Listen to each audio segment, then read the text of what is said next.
우리가 함께 읽을 말씀은 구약성경 역대하 10장 1절부터 19절까지입니다. 함께 합독하겠습니다. 르호보암이 세겜으로 갔으니 이는 온 이스라엘이 저로 왕을 삼고자 하여 세겜에 이르렀음이더라. 느밧의 아들 여로보암이 전에 솔로몬 왕의 얼굴을 피하여 애굽으로 도망하여 있었더니 이 일을 듣고 애굽에서부터 돌아오매 무리가 보내어 저를 불렀더라. 여로보암과 온 이스라엘이 와서 르호보암에게 고하여 가로되 왕의 부친이 우리의 멍에를 무겁게 하였으나 왕은 이제 왕의 부친이 우리에게 시킨 고역과 매운 무거운 멍에를 가볍게 하소서. 그리하시면 우리가 왕을 섬기겠나이다. 르호보암이 대답하되 3일 후에 다시 내게로 오라 하매 백성이 가니라. 르호보암 왕이 그 부친 솔로몬의 생전에 그 앞에 모셨던 노인들과 의논하여 가로되 너희는 어떻게 교도하여 이 백성에게 대답하게 하겠느뇨? 대답하여 가로되 왕이 만일 이 백성을 후대하여 기쁘게 하고 선한 말을 하시면 저희가 영영이 왕의 종이 되리이다 하나 왕이 노인의 교도하는 것을 버리고 그 앞에 모셔 있는 자기와 함께 자라난 소년들과 의논하여 가로되 너희는 어떻게 교도하여 이 백성에게 대답하게 하겠느뇨? 백성이 내게 말하기를 왕의 부친이 우리에게 매운 멍에를 가볍게 하라 하였느니라. 함께 자라난 소년들이 왕께 고하여 가로되 이 백성들이 왕께 고하기를 왕의 부친이 우리의 멍에를 무겁게 하였으나 왕은 우리를 위하여 가볍게 하라 하였은즉 왕은 대답하시기를 나의 새끼손가락이 내 부친의 허리보다 굵으니 내 부친이 너희로 무거운 멍에를 매게 하였으나 이제 나는 너희의 멍에를 더욱 무겁게 할지라. 내 부친은 채찍으로 너희를 징치하였으나 나는 정갈로 하리라 하소서. 3일 만에 여로보암과 모든 백성이 르호보암에게 나아왔으니 이는 왕이 명하여 이르기를 3일 만에 내게로 다시 오라 하였음이라. 왕이 포악한 말로 대답할세 노인의 교도를 버리고 소년의 가르침을 쫓아 저희에게 고하여 가로되 내 부친은 너희의 멍에를 무겁게 하였으나 나는 더할지라. 내 부친은 채찍으로 너희를 징치하였으나 나는 정갈로 하리라 하니라. 왕이 이같이 백성의 말을 듣지 아니하였으니 이 일은 하나님께로 말미암아 난 것이라. 여호와께서 전에 실로 사람 아히야로 느밧의 아들 여로보암에게 고한 말씀을 응하게 하심이더라. 온 이스라엘이 자기들의 말을 왕이 듣지 아니함을 보고 왕에게 대답하여 가로되 우리가 다윗과 무슨 관계가 있느뇨? 이새의 아들에게서 업이 없도다. 이스라엘아 각각 너희 장막으로 돌아가라. 다윗이여 이제 너는 내 집이나 돌아보라 하고 온 이스라엘이 그 장막으로 돌아가니라. 그러나 유다 성읍들에 사는 이스라엘 자손에게는 르호보암이 그 왕이 되었더라. 르호보암 왕이 역분의 아들 하도람을 보냈더니 이스라엘 자손이 저를 돌로 쳐 죽인지라. 르호보암 왕이 급히 수레에 올라 예루살렘으로 도망하였더라. 이에 이스라엘이 다윗의 집을 배반하여 오늘날까지 이르니라. 아멘. 제목은 일의 결정입니다. 우리 15절 말씀 우리 다시 한번 읽겠습니다. 왕이 이같이 백성의 말을 듣지 아니하였으니 이 일은 하나님께로 말미암아 난 것이라. 여호와께서 전에 실로 사람 아히야로 느밧의 아들 여로보암에게 고한 말씀을 응하게 하심이더라.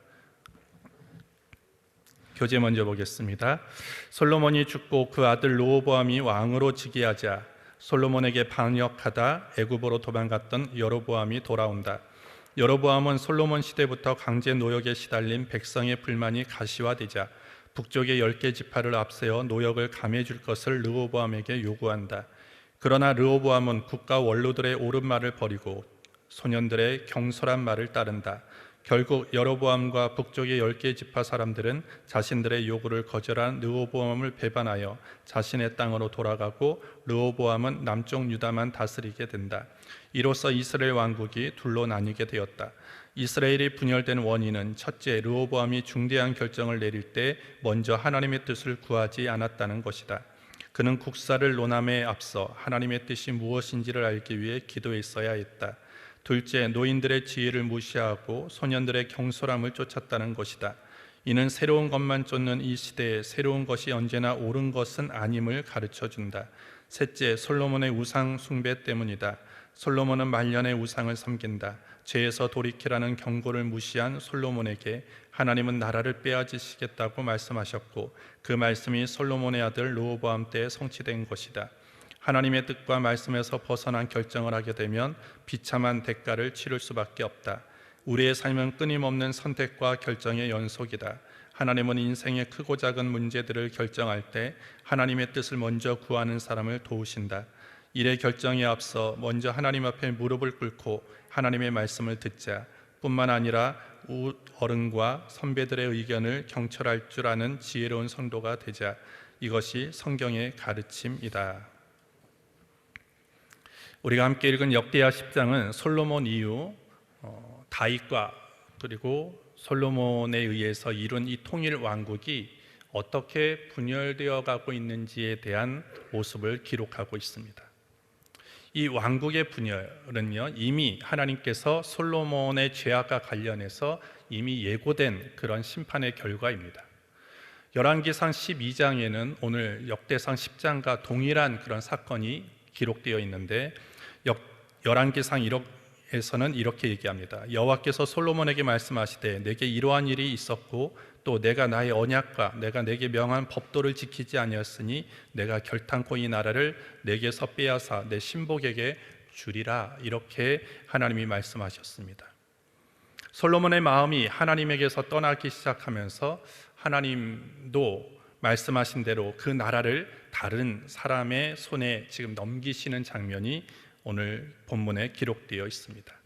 오늘 본문을 통해서 우리가 알고 실천해야 될 것이 무엇인지를 잠시 살펴보겠습니다. 첫 번째로, 우리는 모든 일에 가장 먼저 하나님께 답을 구하는 자가 되어야 합니다. 왕위에 오르면서 순수한 마음으로 하나님을 신뢰하며 하나님으로부터 엄청난 지혜를 선물로 받은 솔로몬은 그가 통치했던 초기에는 너무나 나라를 잘 이끌어갔습니다.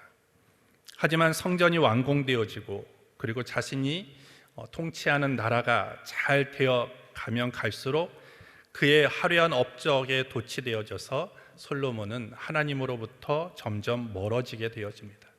솔로몬의 마음은 하나님으로부터 떠나게 되었고 이방 여인들을 아내로 맞아들여서 그들이 섬기는 우상을 같이 숭배하게 되었습니다. 하나님을 멀리하니까 지혜가 떨어지겠지요. 결국 그는 또 과도한 그런 무리한 건축 공사를 벌이고 세금을 많이 걷어들여서 백성들을 더욱 힘들게 만드는 그런 왕이 되었습니다. 하나님께서는 솔로몬에게 경고를 수없이 많이 보냈지만 그는 회개하지 않았고, 결국 하나님은 그 솔로몬에게 조금 전에 읽어드렸던 대로 네가 통치하는 나라를 이제는 다른 사람에게 줄 것이다 라고 하나님께서 말씀을 하셨고, 오늘 그 하나님이 말씀하신 것들이 어떤 식으로 지금 이루어가고 있는가에 대해서 우리는 본문을 통해서 알 수 있습니다. 솔로몬이 죽자 이제는 백성들은 무거운 짐에서 벗을 수 있는 그런 기회가 왔다라고 생각해서 그 솔로몬의 아들 르호보암에게 찾아갑니다. 그래서 그 르호보암에게 백성들은 타협안을 제시하죠. 오늘 본문 4절에 보시면 왕의 부친이 우리의 멍에를 무겁게 하였으나 왕은 이제 왕의 부친이 우리에게 시킨 고역과 매우 무거운 멍에를 가볍게 하소서. 그리하시면 우리가 왕을 섬기겠나이다. 이스라엘 백성들의 요청은 그리 어렵지 않습니다. 대단한 것도 아니죠. 그냥 솔로몬 왕이 수많은 건축으로 인해서 자신들을 힘들게 했던 것으로부터 우리를 조금만 가볍게 해달라라고 하는 요청이었습니다. 솔로몬이 이스라엘을 40년 동안 통치를 했는데 그 중에 20년이 성전을 건축하고 솔로몬의 왕궁을 건축하는 기간이었습니다. 거기에만 멈춘 것이 아니라 이제 솔로몬이 이방 여인들과 결혼을 함으로 인해서 더 많은 그런 건축물들을 세워야만 했고, 또 수많은 이방신들을 위한 산당들도 건축해야만 했습니다. 그러니까 결국 솔로몬의 통치의 전 기간 동안에 거의 40년 동안에 온 이스라엘 백성은요, 늘 무거운 그런 건축의 노동 그리고 어떤 과도한 세금을 부담해야 되는 그런 짐을 졌다고 해도 과언이 아닌 것이죠. 이런 요구를 한 것입니다. 당신의 아버지 솔로몬은 우리에게 그렇게 많은 그런 힘들게 하였던 것들을 이제는 당신은 조금만 우리에게 그런 멍에로부터 좀 가볍게 해달라고 요청을 하죠. 그런 요구를 들은 이 르호보암은요, 사흘 뒤에 다시 오라고 오늘 5절에 말씀하고 있습니다. 그 사흘 동안에 르호보암은 누구를 만나느냐? 두 그룹을 만나죠. 첫 번째는 솔로몬을 모셨던 원로들을 만납니다. 오늘 이스라엘 백성이 나에게 이렇게 요구를 하는데 어떻게 해야 되겠느냐라고 했을 때 이 원로들은 7절에 보시면 이렇게 대답을 합니다. 대답하여 가로되 왕이 만일 이 백성을 후대하여 기쁘게 하고 선한 말을 하시면 저희가 영영이 왕의 종이 되리이다 하나. 원로의 충고는 무엇입니까? 왕은 백성 위에 군림하는 자가 되어서는 안 되고 늘 섬겨야 됩니다. 백성들의 필요가 무엇인지, 그리고 백성의 고통이 무엇인지를 잘 헤아려 보고 그 요구를 잘 들어줌으로 인해서 백성들이 편안하게 잘 살아갈 수 있도록 해주는 것이 왕의 역할입니다 라는 것을 얘기를 합니다. 두 번째 그룹을 만나죠. 그것은 자신과 함께 자라난 젊은 그런 일꾼들이었습니다. 그들은 그 똑같은 얘기를 들었을 때 이렇게 얘기를 합니다. 10절부터 11절에 보시면 함께 자라난 소년들이 왕께 고하여 가로되 이 백성들이 왕께 고하기를 왕의 부친이 우리의 멍에를 무겁게 하였으나 왕은 우리를 위하여 가볍게 하라 하였은즉 왕은 대답하시기를 나의 새끼손가락이 내 부친의 허리보다 굵으니 내 부친이 너희로 무거운 멍에를 매게 하였으나 이제 나는 너희의 멍에를 더욱 무겁게 할지라 내 부친은 채찍으로 너희를 징치하였으나 나는 정갈로 하리라 하소서. 이 두 그룹을 만난 다음에 이 르호보암은 3일 뒤에 찾아온 이스라엘 백성들을 향해서 뭐라고 얘기하냐면 젊은 사람들이 얘기했던 대로 그대로 얘기를 합니다. 결국 이스라엘 백성들은 자신들의 요구를 거부당하자 르호보암에게 등을 돌리고 그리고 다시 10개의 지파는 다시 그들의 장막으로 돌아갑니다. 왜 이런 일이 일어났습니까? 이 요구사항을 잘 들어줬으면, 그리고 좀 백성들이 고통과 어려움을 당하고 있는 그 문제를 르호보암이 지혜롭게 잘 풀어가 줬으면 결단코 이 나라는 분열되지 않을 수 있었는데 순간에 어떤 그 결정과 선택이 잘못되었을 때 나라가 분열되어지는 그런 일을 가져오게 되었습니다. 왜 그랬을까? 그것은 르호보암이 원로들의 말을 듣지 않아서가 아닙니다. 원로들의 말을 듣지 아니하고 젊은 사람들의 말을 들어서 이런 문제가 일어난 것이 아니라 먼저 그는 하나님께 기도하지 않았기 때문입니다. 그가 이스라엘 백성들이 왔을 때 3일간의 기도 시간을 달라고 한 것은 너무나 잘했습니다. 3일 동안 시간을 달라고 했을 때 그 3일 동안 그가 제일 먼저 했던 것은 두 그룹을 만나는 것이 아니라 하나님께 기도했어야 됩니다. 원로들을 만나는 것도 아니고 젊은 사람들을 만나는 것도 아니고 그 3일 동안 하나님 앞에 기도했어야 돼요. 하나님, 이런 문제가 내 앞에 있습니다. 우리의 백성들이 나한테 와서 이런 요구들을 합니다. 이러한 상황 속에서 내가 어떤 선택을 해야 됩니까? 어떻게 그들에게 얘기를 하는 것이 이 나라와 그들을 위한 것입니까? 라고 하나님 앞에 물었어야 됩니다. 근데 이 3일 동안의 르호보암은 하나님을 찾지 않죠. 하나님께 기도하지 않습니다. 이 르호보암의 할아버지인 다윗은요, 이 하나님께 묻는 것을 너무나 잘했던 사람입니다.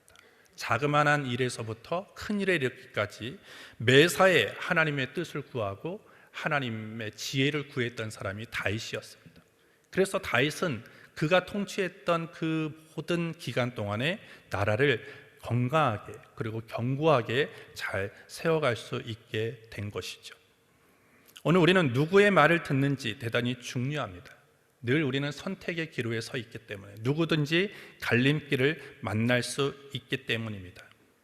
그때 어느 쪽을 선택해야 될지, 어떻게 우리가 결정해야 될지를 지혜롭게 우리에게 자문해주고 충고해줄 사람이 옆에 있으면 그 사람은 참 행복한 사람입니다. 하지만 우리에게 가장 필요한 존재는 지혜가 있고 인생의 경험이 많은 사람도 우리에게 큰 도움과 그리고 우리에게 참 필요한 존재이기도 하지만 정말 우리에게 가장 필요한 존재는 누구냐면 인생의 정확한 답을 알고 계시는, 인생의 아주 정확한 그리고 길을 알고 계시는 하나님을 우리가 꼭 하나님께 답을 구해야 된다는 것입니다. 이사야 55장 8절부터 9절에 여호와의 말씀에 내 생각은 너희 생각과 다르며 내 길은 너희 길과 달라서 하늘이 땅보다 높음 같이 내 길은 너희 길보다 높으며 내 생각은 너희 생각보다 높으니라, 이렇게 말씀합니다. 야고보서 1장 5절에서도 너희 중에 누구든지 지혜가 부족하거든 모든 사람에게 후히 주시고 꾸짖지 아니하시는 하나님께 구하라, 그리하면 주시리라, 이렇게 말씀합니다. 인생의 갈림길에서 내가 어떤 일들을 선택하고 내가 결정해야 되는 그 아주 중요한 순간 속에서 나에게 있는 지혜와 경험이 부족할 때 오늘 주님이 뭐라고 말씀합니까? 하나님께 구하라, 이렇게 말씀합니다. 하나님께 구하면 하나님이 주신다라고 말씀하고 있는 것입니다. 그래서 우리가 어떤 선택과 어떤 결정, 그리고 인생의 갈림길에서 우리가 가장 먼저 해야 되는 건 뭐냐면 하나님께 기도하는 것입니다. 말씀 앞으로 나아가는 것입니다. 말씀 안에서, 그리고 기도하는 가운데 하나님의 뜻을 구할 때 거기에 하나님이 응답하여 주셔서 우리의 판단력을 바르게 하여 주시고 분별력을 더하여 주셔서 잘못된 그런 일들을 선택하지 않도록 주께서 우리를 인도해 주신다라는 것입니다. 따라서 오늘 이 르호보암과 같이 사람의 어떤 조언, 사람 그것을 찾기보다는 먼저 하나님을 찾고 하나님께 구하는 저와 여러분들이 되기를 주의 이름으로 축복합니다. 두 번째로, 우리는 겸손할 때 사람들의 말이 들리고 하나님께서 원하는 뜻이 무엇인가를 볼 수 있게 되어집니다. 오늘 르호보암이 왜 이런 잘못된 판단을 했느냐? 첫 번째는 하나님께 구하지 않았기 때문이고요. 또 하나는 뭐냐면 그가 착각 속에 빠져 있습니다. 이제까지 나라가 우리 할아버지의 다윗, 그리고 우리 아버지의 솔로몬이 통치했던 이 나라가 잘 되었던 이유가 뭔가? 그것은 전적인 하나님의 은혜입니다. 그들이 하나님의 말씀에 순종했을 때 나라가 부강해졌고요, 하나님의 말씀에 불순종하고 하나님의 말씀 따라 살아가지 않았을 때는 솔로몬의 그 후반기에는 나라가 점점 어려워지게 된 것이죠. 결국 그 모든 것들은 이 지도자가 신앙을 잘 유지하고 하나님과의 관계를 잘 유지할 때 나라가 견고해졌습니다. 근데 르호보암은 그걸 알지 못하는 거예요. 자신이 왕이 됐으니까 자신의 멋대로 하면 된다라고 하는 그런 생각 속에 빠져 있는 것입니다. 그래서 르호보암은 지금 이스라엘 백성들에게 아주 감정적으로 아주 실수를 하죠. 13절에 보시면 왕이 포악한 말로 대답할세, 그리고 15절에 보시면 왕이 이같이 백성들의 말을 듣지 아니하였으니, 백성들에게 포악한 말로 대답한 르호보암의 이런 태도들, 그리고 백성들의 말에 경청하지 않는 이 르호보암의 태도는 한 나라의 왕으로서 갖춰야 할 가장 기본적인 자세를 지금 버린 것이다라는 거예요. 하나님의 뜻과 율법을 따르지 않고 겸손하게 백성들의 의견을 경청하지 않고 백성을 사랑하는 마음이 없는 지도자가 세워가는 나라는 결국 분열할 수밖에 없었다라는 것입니다. 결국 왜 르호보암이 이런 태도를 취할 수밖에 없었느냐? 교만했다라는 거예요. 내가 왕이 됐으니까 하나님의 뜻을 구하지 않아도, 아니면 나에게 그런 권한과 권력이 나에게 있으니까 내가 아무리 마음대로 해도 되지 않겠느냐라는 것입니다. 이런 교만한 자들의 특징은 어떻게 드러나느냐? 듣지 않습니다. 왜? 내가 다 할 수 있고, 나는 다 알고 있고, 나는 다른 사람의 도움이 필요 없고, 내 마음대로 해도 된다라고 하는 그런 자세이기 때문에 교만한 자의 특징은 듣지 않습니다. 듣지 않으니까 그 사람이 점점 어떻게 되느냐? 무지하게 되어집니다. 사람이 무지하게 되어지는 거예요. 오늘 르호보암을 보십시오. 교만하다 보니까 다른 백성들의 얘기를 듣지 않습니다. 그러니까 지금 나라의 상황이 어떠한지, 백성들의 마음이 어떠한지 알지 못하는 거예요. 무지해 버립니다. 그리고 들었어도 관심이 없고요, 귀담아 듣지 않습니다. 결국 교만은 무지하게 만들고요, 그리고 결국 그 무지는 큰 화를 자초하게 되어지고 공동체를 분열시키게 되어지는 것입니다. 그리고 또 교만하는 자는요, 자기 귀에 좋은 말만 듣습니다. 자기가 듣고 싶어하는 말만 들으려고 한다는 것이죠. 그래서 잠언 16장 18절에 보시면 교만은 패망의 선봉이요 거만한 마음은 넘어짐의 앞잡이니라, 이렇게 말씀합니다. 우리가 늘 조심해야 될 것은 교만이라는 것입니다.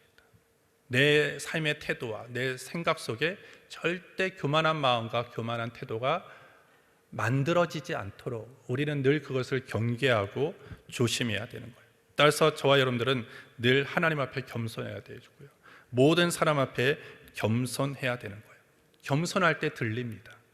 그리고 겸손할 때 무엇을 할지가 보여지게 되어지는 것이죠. 겸손할 때 사람들의 마음에 말이 들리고요, 겸손할 때 하나님의 음성이 들리는 것입니다.